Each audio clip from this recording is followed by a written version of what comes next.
Thank you very much for the invitation. I was told by Freeman that people come for the food, not to hear me speak. So that's what he said, and I believe him. So, gesundheit, eat to your heart's content, and I'm just talking while you're chewing. Nothing bothers me. I want to speak a little bit about Shavuos. I'm not familiar yet with the Olam, so I'm going to say what I would say no matter what, and hopefully it will be received well, because it's been given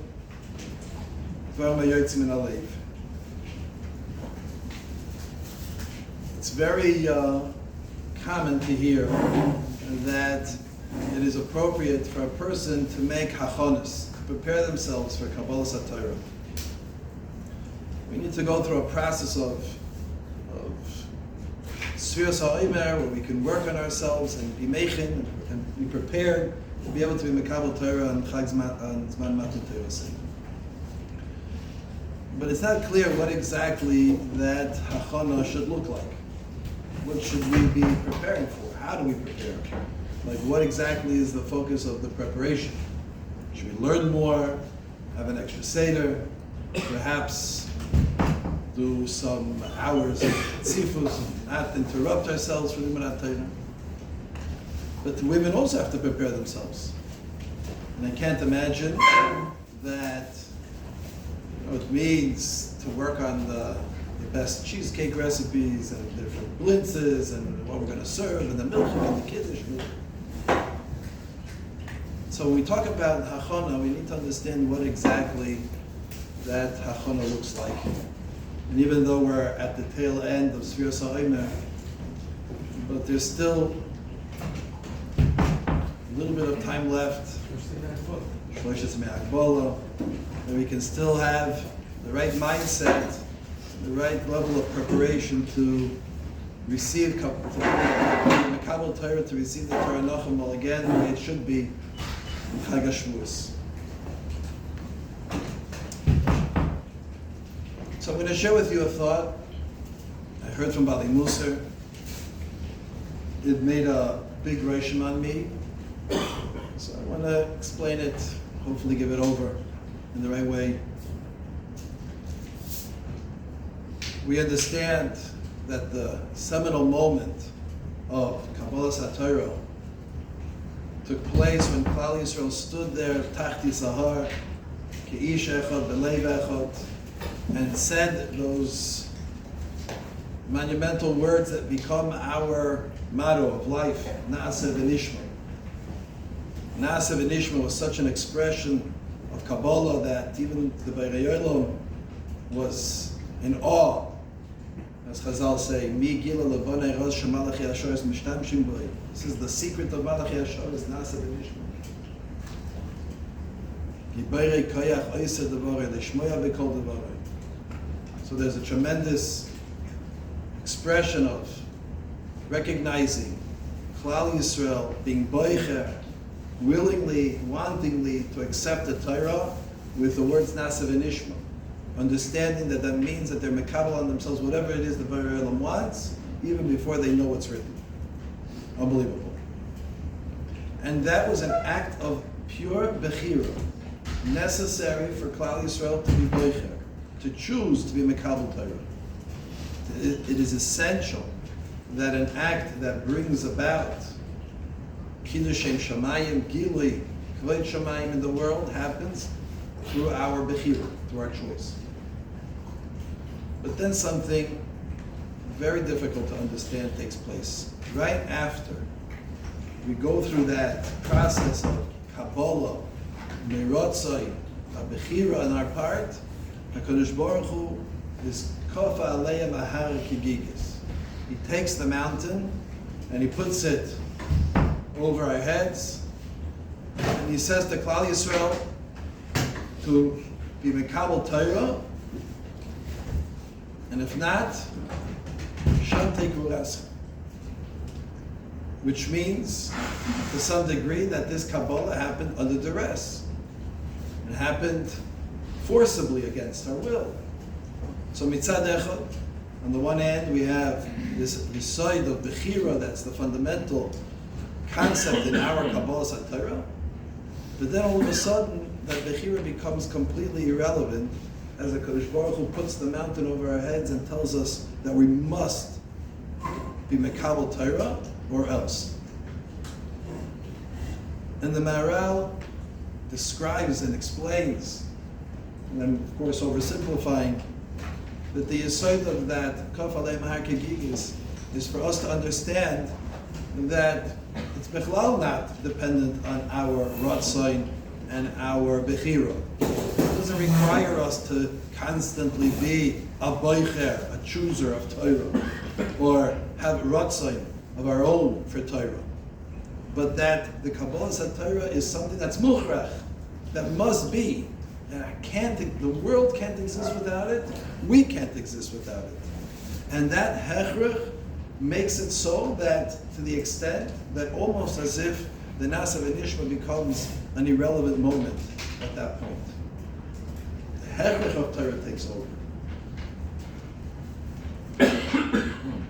Rashi hints to this yesod in Parshas V'Eschanan, in Parshas V'Zois HaBroch at the end of Torah. Av chayveim avim kedosha b'yadecha, v'heim tikul l'raglecha, yisa midavreisecha. Kol kedosha b'yadecha, all of your kedoshim are in your hands. V'heim tikul l'raglecha. They moved towards, they went and they established themselves under the feet, kaviyochel, under your feet. Yisomi davreisecha. At that point, Hashem, then you gave the Torah, you started giving us your dibros. Says Rashi, Kol kedosha biyadecha, nefashes hatzadikim genuzos itoy. This is referring to the nefashos, the souls of the tzaddikim that are by HaKadosh Baruch Hu. Kinyan shleim v'hoisa nefesh adoni tzroira v'tzroira chayim es Hashem leikecha. Tzroira v'tzroira chayim. The lashon of tzroira means that we are entrapped. We are taken and we are ki'ilu tied up. We are entrapped in this. There's no wiggle room. You can't get out. You're stuck. You're v'tzroira chayim. You can't move from there. Unbelievable Rashi. Why are they there? This is good for them. It's appropriate for Klal Yisrael to be b'tzror achayim, to be entrapped by the Kadosh Baruch Hu, by the Torah. Why? That Klal Yisrael moved themselves underneath the mountain. They walked to be Tachas Ahar. It wasn't that the mountain was put over us and we were running away, trying to hide from it or escape from it. Says Rashi, we walked towards it. We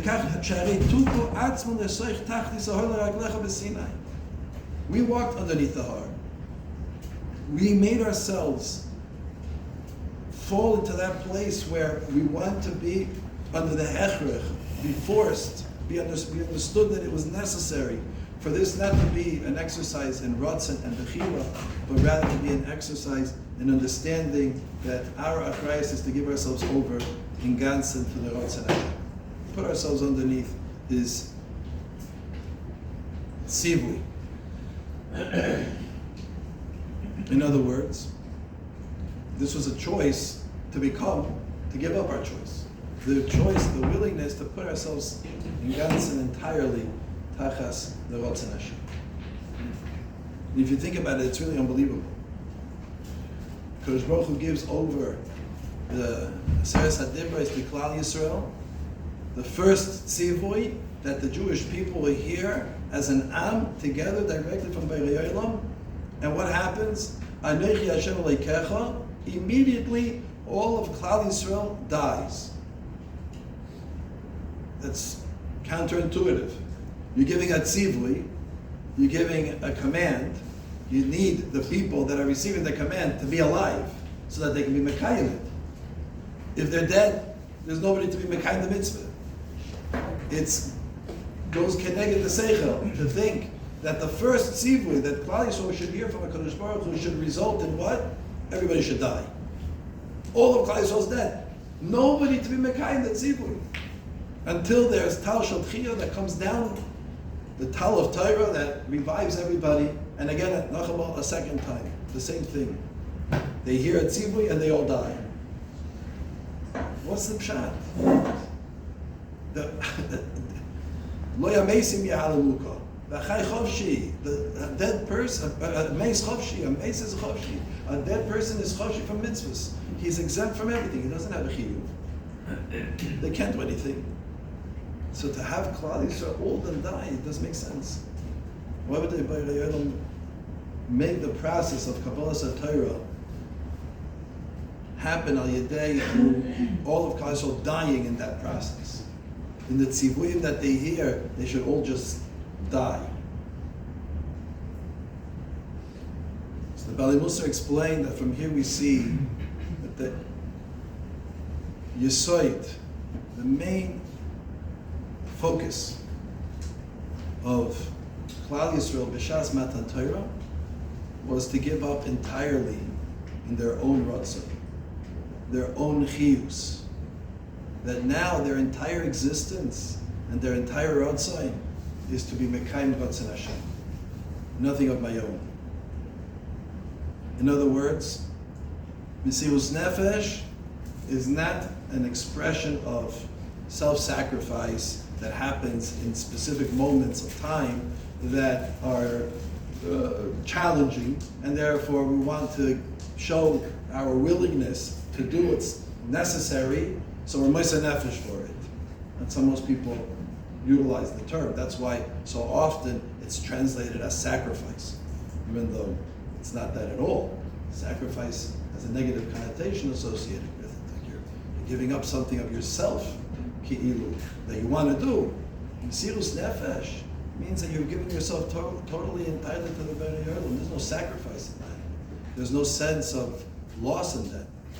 Entirely different perspective of what life is about. My goal in life, my purpose in life is to be Mekabel Ratzon Hashem and to fulfill His Ratzon, to be Tachas Raglov, so to speak.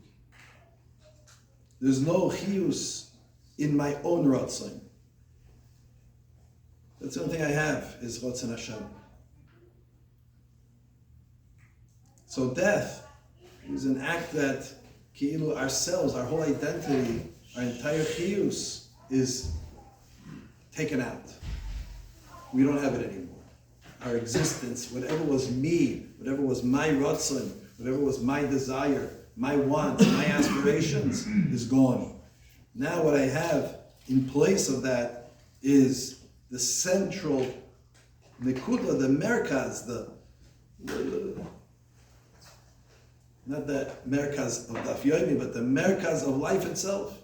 The merkaz of life, the center of life itself, is to do the Ratzon Hashem. I have no Ratzon of my own, only the Ratzon of Baruch.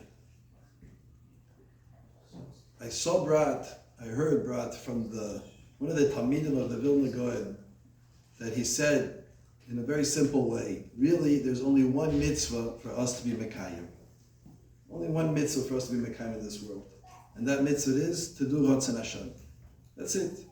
If our entire life is bound by this idea, this central point of life, where our entire existence is to do the Ratzon Hashem, then that is what life is about. That's my whole essence of Yiddishkeit. But that's a pella. It's really a pella, because this goes contrary to the cultural norms of today, the societal norms of today. Today people think that it's all about my ratzon. It's about what I want. And we even have the ability to, let's say, sugarcoat Yiddishkeit to be able to fit my ratzon, the way I enjoy Yiddishkeit, the way I like to do it. It's what makes me happy. Even in the yeshivish world, people talk about it. You got a geschmack in learning. You got a geschmack in learning means I learn because I get a geschmack. I enjoy it. So you enjoy it, you do it. It's about your rotzai. I get pleasure from this. So if I get pleasure, so I'm going to do it. It makes me happy. If I don't have a geschmack, so I don't learn. I stop learning. Or I do something else instead that gives me a geschmack, or gives me a more of a geschmack, or less of a geschmack. It's all about, the world today is about providing us with I guess you can call it a culture war. This is a culture war. A war between the culture that we are accustomed to seeing today and the culture that the Kadosh Baruch Hu wants us to understand is the essence, it's the merkaz, it's the central part of how we're Mekabel Torah and how we do Ratzon Hashem. It's a big challenge. Most people, if they don't find the geschmack, they have a very hard time connecting. They don't connect unless they enjoy it. And therefore, today our job is about providing the geschmack so that people enjoy Yiddishkeit. Because if Yiddishkeit is a burden, or it's too difficult, not enjoyable, so then we tend to move away from it to other things that give us more pleasure and more geschmack in life. And this is not the way that one is supposed to perceive things. This is what needs hachana. The hachana is putting ourselves in the position that we can take away our Ratzon and make the Ratzon Hashem the central part of our life. That takes a lot of work, a lot of preparation. That my Ratzon shouldn't contradict the Ratzon Hashem, and when it does, it doesn't matter because my Ratzon doesn't exist. If my Ratzon is being pushed aside, it's being taken out because my entire essence has been replaced by the knowledge and the understanding that the only thing that gives me my existence is the Ratzon Hashem.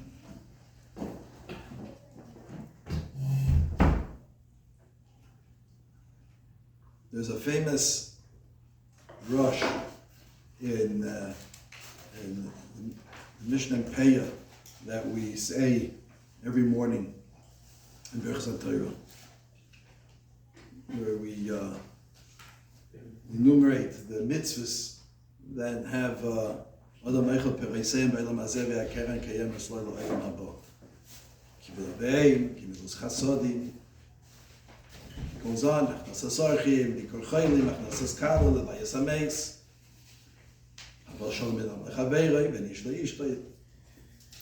The Rosh tells on the fact that most of the mitzvahs on this list are Ben Adam Lechaveiroi, not Ben Adam Lamokim. And he wants to understand, like, what's the pshat? Why is the majority of the things that a person is Eichel Pereisem and Eilam Hazeh Ve'Akeren Kayem Esloy Lo'Elam Haba, Ben Adam Lechaveiroi type of mitzvahs, and not the Ben Adam Lamokim type of mitzvahs.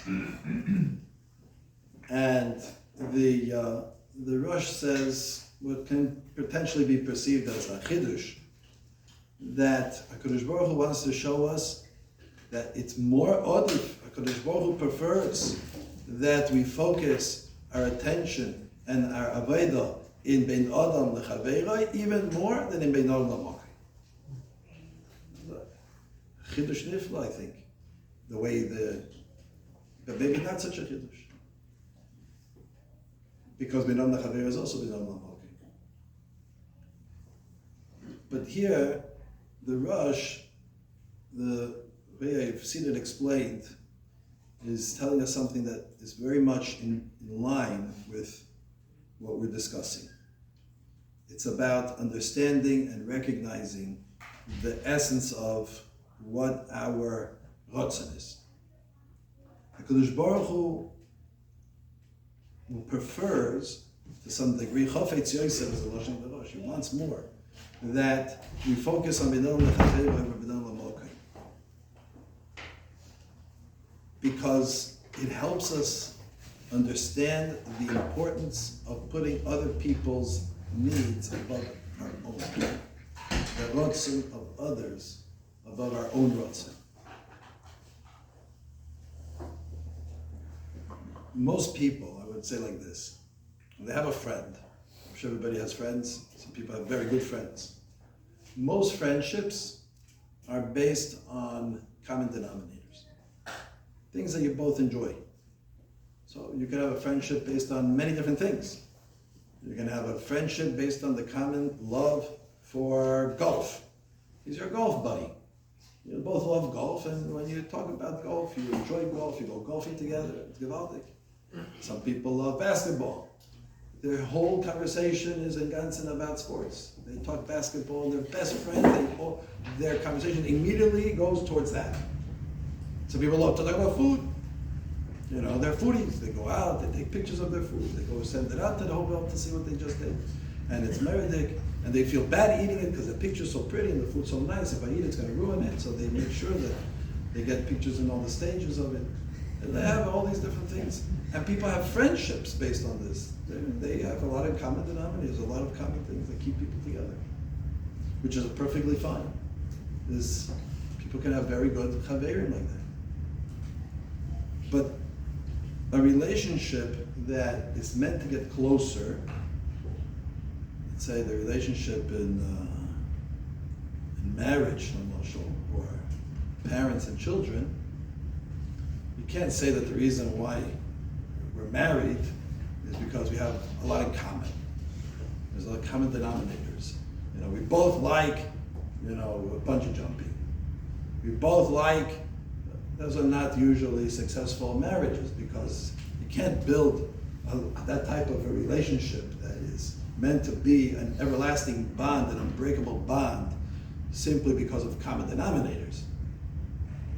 Can you imagine a relationship with parent and child is based on common denominators? I love my kid because my kid and I look alike. Or because my kid and I, we both enjoy, whatever, bowling, whatever you want. That's absurd. A person who talks about their relationship with their children or their spouse based on common denominators, it automatically gives you pause and it makes you wonder whether this is a real relationship at all. The relationship that exists between spouse and both spouses or parents is based on one very simple, one very basic premise, that the ratzon of the other is more important than my ratzon. I might want something this way, but my wife wants it that way, and I have to listen and do her ratzon. It's life. Sometimes our kids are doing things that are completely not our ratzon. We would prefer they would make this life choice or that life choice. But if a relationship is a strong relationship, we understand that we meet. We understand sometimes we have to take into consideration that their ratzon may be different than mine, and our job in this relationship is put aside my ratzon for the ratzon of the other person, because that's in the best interest. The idea of being able to put myself in the background to the point where, I guess, it's a lot harder to say you don't exist at all, as opposed to HaKadosh Baruch Hu, where one can say that. But it's an exercise in understanding where we prioritize the ratzon in life and the ratzon of others. That needs hachana. That needs a lot of preparation. Preparation where it's not about me. It's not about what I enjoy. It's not about what I want. It's not about what makes me happy. Even though those things are great when they coincide with the ratzon Hashem, with the ratzon of the other person. But if it doesn't, you have to understand that the ratzon Habayre will always take precedence. And the ratzon of Beinod Lechaveirei, the way we perceive things and we interact with people, will always take into consideration the ratzon of the other person, and sometimes more often than not, will take precedence over our own ratzon.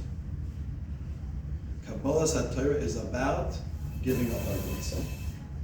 That's the yesod, the fundamental yesod of why HaKadosh Baruch Hu made us die at the time that we heard the first dibur. To give up our zich, to give up our entire essence, our whole chiyus, who we are, what we are, and everything we want. A person can't say, I learn because I get a geschmack in learning. In Shas Kabbalas HaTorah, there was no such thing as geschmack. It's not geschmack to die. There's no such a geschmack. To be a Kabbalah Torah and die, that's not geschmack.